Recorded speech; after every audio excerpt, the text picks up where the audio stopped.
Hello and welcome back to the channel. Glad you could join me.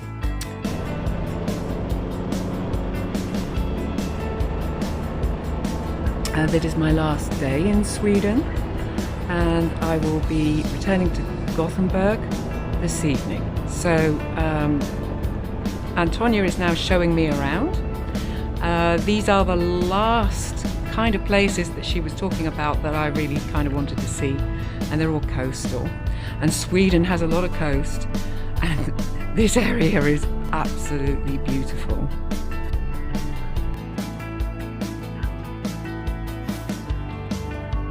You can see islands in the background, and it's just a lovely part of the world.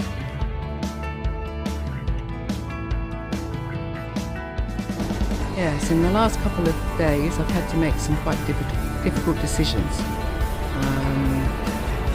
There have been some really heavy storms recently. Here you're seeing a little bit of storm damage. Yeah, there are trees down. That's a recent fall. However, there's also a lot of rocks here, so they can't be that deeply rooted. However, saying that, the storm, my planned route was actually to take me north. I was going to spend the next couple of weeks actually, hopefully going up to Norway and going up as high as I possibly could. Unfortunately, my route is now underwater. However, here we're now away from the coast, we're on higher ground, and that's rewarding us with some of the best views. That was a huge reservoir, used partly also for drinking water, a small percent I believe, very important nonetheless. Antonia has she's done her best to show me some of the local area, not having to travel too far away, and to be quite honest, Asa has been gorgeous, absolutely lovely, and it's certainly a place I would like to return to. But you know, at the end of the day I've made decisions based on weather, and look at the weather now. You have to make these decisions. I had to book boats, hotels, you know, usual stuff. I had to make decisions. So this time, because of the amount of things that have actually been a little bit against me, it doesn't happen often, but I'm going with instinct and decided that no, this is not the moment to do it. So returning to Gothenburg now, I'm going to spend tonight and tomorrow night in Gothenburg. And then we'll be returning via the boat, via the ferry, back to Keil the day after tomorrow.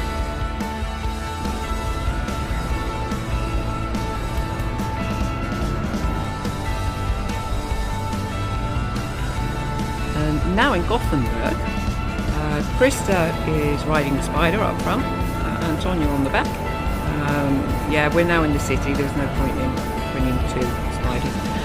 So anyway, he's taking me up now to the top of the hill, and from the top of the hill apparently you get a really good view, and that's where we're going now.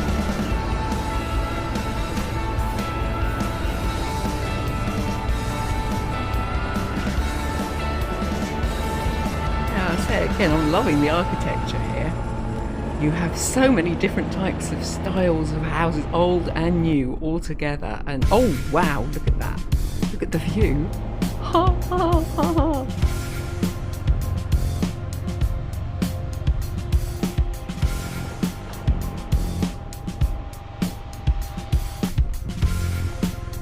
Yeah, Krista knows a lot about this city, and he's now going to share a lot of that information with us, which is actually quite entertaining.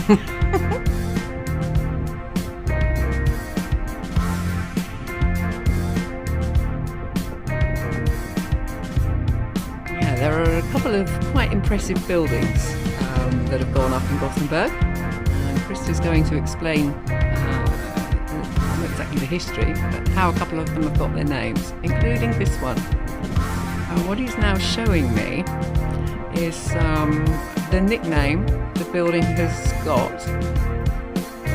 Zip. Yes, he's referring to the zip. It's the shape of the zip. Yeah. You notice Krista bypassed his jacket zip. We all have zips. Why did he go to that zip? Oh, anyway.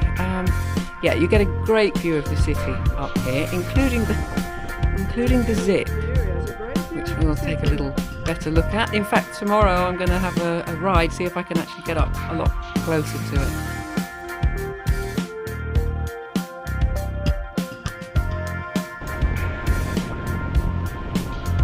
We're now riding through the city, back through the city to my accommodation. And it's a strange thing riding in different cities. Sometimes you get little flashbacks and little reminders of Amsterdam. Here we go again, huh? Trams. I could be in Amsterdam right now. However, I'm not in Amsterdam. I'm in Gothenburg. And as I say, we are now heading towards my accommodation. And this tunnel, loving the lights, you know. Normally I don't show the full tunnel, but this one's a long one. And so anybody anywhere near Gothenburg has probably ridden or driven through it. I'm saying I'm loving the architecture here because there are so many different types of buildings, old, new, and quite impressive. I think I mentioned in the last episode that I met Antonia for the first time officially at the Grossglockner. We'd had internet contact beforehand. And the funny thing about the Grossglockner, and anybody that's done the Grossglockner Challenge, which is a spider event, will know about tractors. And funnily enough, on our last evening, tractors were actually following a convoy of farm vehicles in the middle of Gothenburg. Bizarre, absolutely bizarre. However, we are now at my chosen accommodation. It is actually a boat or a ship. It is a hotel, and actually I'm so glad I chose this hotel because it's in the harbour, so I've got water, I'm on a boat, and funnily enough it's the first time I've actually slept on a boat and not gone anywhere. Quite a different experience.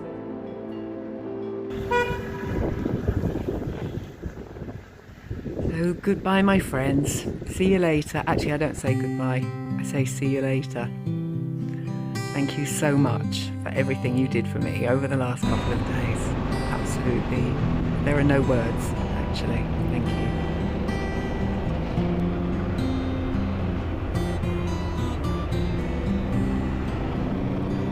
So I only have now one day left in Gothenburg, so I decided that I would take a better look at, I'm not going to say Krista's zip, I'm going to say I'm going to take a better look at this building. It's quite impressive, and look at the weather again, unbelievable. Yeah, regrets. Sometimes I have regrets because if the weather was going to be like this where I was heading to, you know.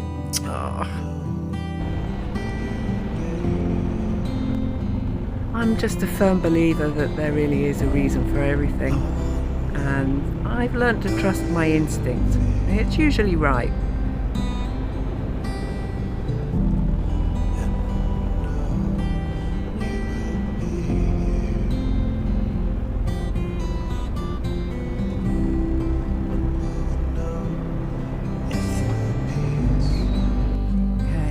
Now I'm at the ferry port, ready to board the ferry back to Keil.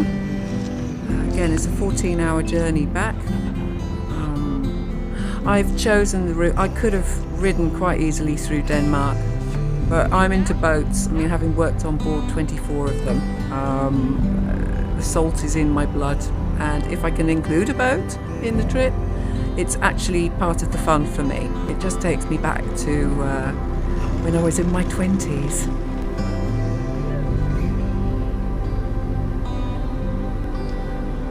You know, it's a funny thing with the Riker. I say funny, sometimes it can cause aggression. It's how you're classified when checking in on a boat and how you're parked. They're not always the same thing. And I don't mind paying as a motorcycle and being parked as a car. But what I don't like doing is being charged as a car and parked as a motorcycle, because you pay more as a car. And the funny thing about my Riker, as you can see here, is how small it actually is. It may be a little wider than the average bike, a little bit, not all, but it's the same length. And as far as weight goes, it's actually, it weighs less. I believe, without passenger, it only weighs about 285 kilos, and fully packed up. Okay, add maybe 35, maybe 40 kilos to that. So at the end of the day, you're way under the weight of a lot of motorcycles. And we have a parking brake. Not all. They don't come as standard in America, I believe. I have a parking brake, and that makes it easy to be parked everywhere, because you don't need the same supports that you would need with a normal motorcycle. That makes it very simple. Yeah? Can I treat you as a car? Yeah, funny guy.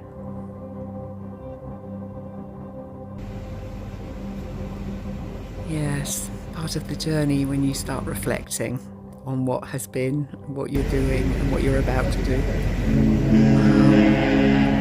I am taking so many great memories home with me from this trip, even though it didn't kind of turn out quite the way I wanted it to. I couldn't have wished actually for a better visit. It's been an absolute joy visiting Hasa.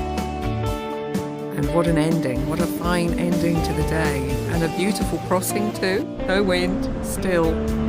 Very, very, very quiet. And I'm very glad about that, because of the way we're parked downstairs like sardines.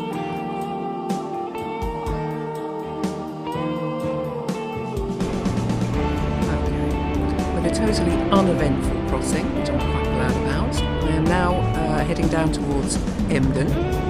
I've decided to add an extra night in. I could have just headed straight home, and I would have done it in a day quite easily.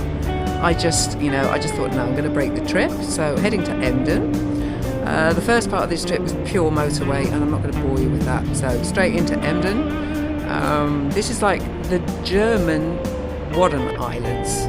We have the Dutch islands, but Germany has an extension of that too. And this is in that area, and this is a first time visit for me. So I'm just going to have, a little ride around the town here and get a feel for the place. I'm stopped here again for 2 nights, tonight and tomorrow night, and then I will be heading home.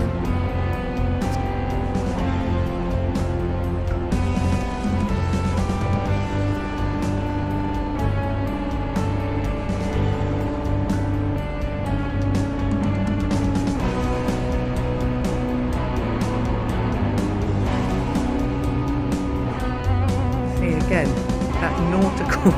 the nautical element, that maritime element of my life always kind of seems to come up. I can't get away from it. I'm drawn to water. I think that's what it is. I'm drawn to water.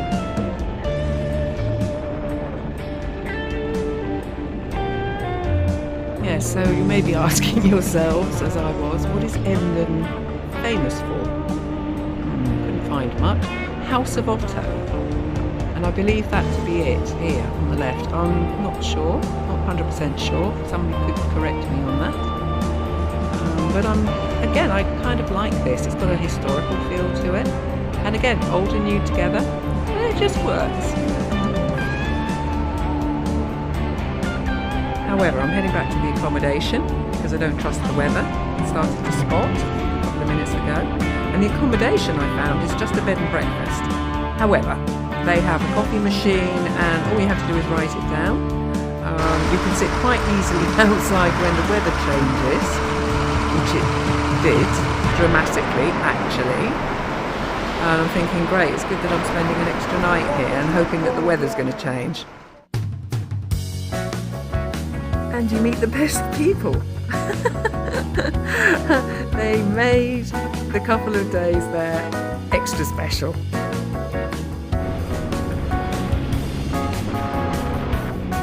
So after a huge breakfast, so with a full stomach,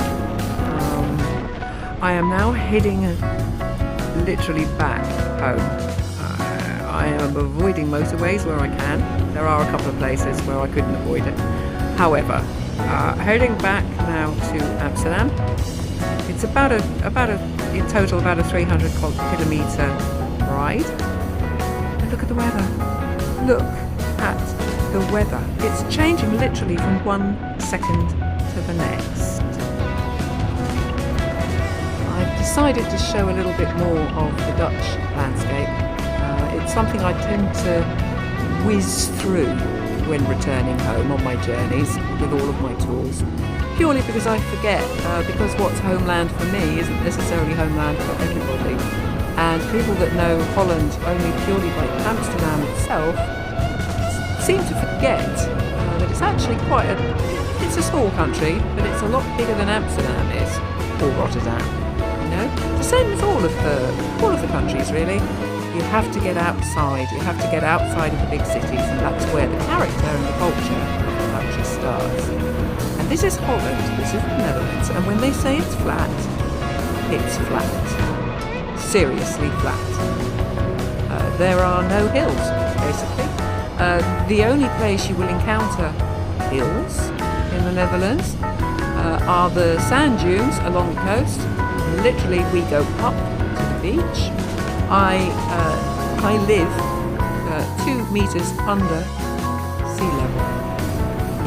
So there are hills, but they're in isolated places, spread out literally in the southern part of the country, Limburg and through down to Maastricht. That area, they have hills. The Utrechtse Heuvel, but the hills loosely termed as a hill, and otherwise Holland is flat. Totally flat. And that's a bigger reason for the windmill culture history. There's nothing to stop the wind. You don't even get wind tunnels. But wind, I mean, today it's virtually wind still. It's unbelievable weather.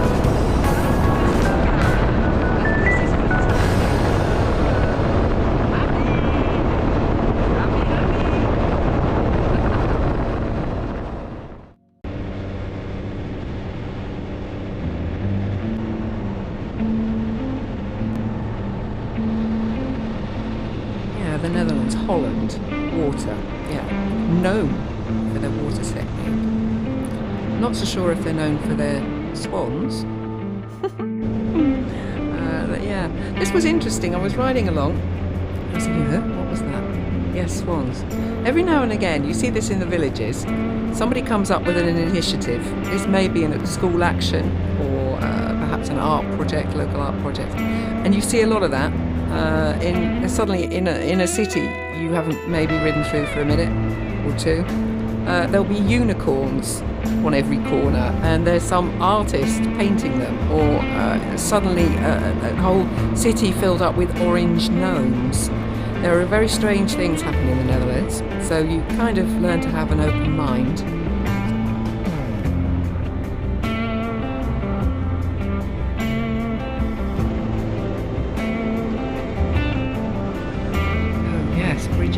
Bridges and tunnels. You find loads of them in the Netherlands. If you have a lot of water, you have to get over it, past it, through it. And being so low, mostly it's tunnels.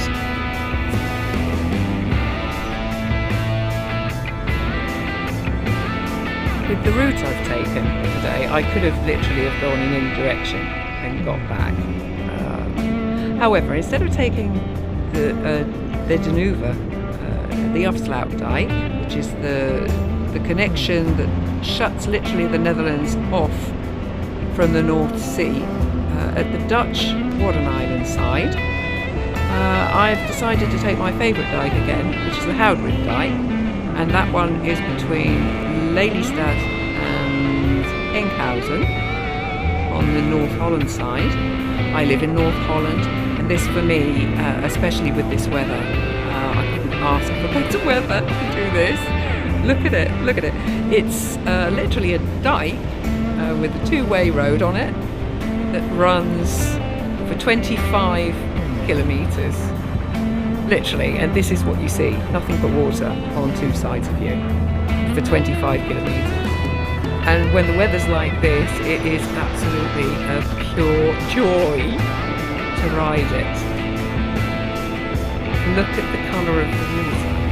And look, there's wind still, blue sky. What a fabulous ride. Strange weather, strange cloud formation. Anyway, yeah, Hoorn. This is a city. This is on my route. I know Hoorn well. Spent a lot of time in Hoorn. I've worked here for 5 years. There are a couple of things about the Netherlands. The push bikes, the cycle culture. Without a word, without anybody. Without anybody actually making eye contact or communication, this situation continually goes well. The guy in the red t-shirt was at fault there, completely, by the way. However, yes, the house I lived in for 11 years. Beautiful house. I've got a lot of memories.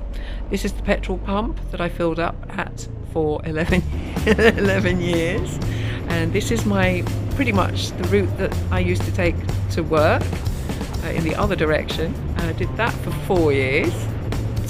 Brings back a lot of memories. So because the weather is like this, the Wallingsdijk. The Wallingsdijk is a very well-known dike. It has a very bad reputation. Yeah, unicorn. See there, the unicorn again. For a mythical creature, unicorns come up quite a lot. Yeah, the Wallingsdijk. Wallingsdijk runs between Hoorn, and Sem. And this is the... Yeah, I can't remember the name of the dike. How embarrassing. Yes. This is the bit that runs between Sem and Gothenburg. And because I'm not that far from home, and again, this is a place I actually have spent a lot of time in, I'm going to stop in Gothenburg. I have drunk coffee here many times, I have eaten here many times, and many tours have stopped here. It's not exactly a bike pub, but because of its location, it's a good place to stop.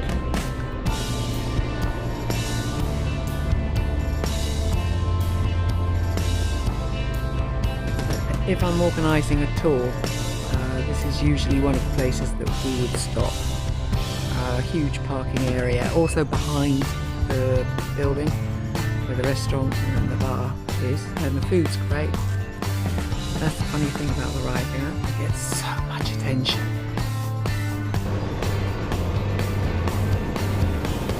And now towards my house, yeah, Otter Lake, small interchange here. It's a sort of crossroads and windmill. Up close and personal windmills in North Holland. There are hundreds of them. A little piece of the motorway, very small piece. Need to get through that. And now I'm heading down towards the Zaanstreek, Zaanstad, and where I live, basically. So this is my route, or my preferred route. Again, there are more routes, but you know, this is the route I love to take, especially at this time of the day. Beautiful. So, and the horses, yeah, big show of horses. This is also a very well-known corner, close to the Wouwer. Holland is known for its water technique, and it's literally a way of life here. Water is pumped from one place to another continually to keep the order. This year I reached a couple of milestones. and my next episode is dedicated to one of them. As the first woman in the world to reach the 70,000 kilometres on a 2019 Can-Am rider. The full review, good, bad and ugly. Consider subscribing, this one you're going to want to see.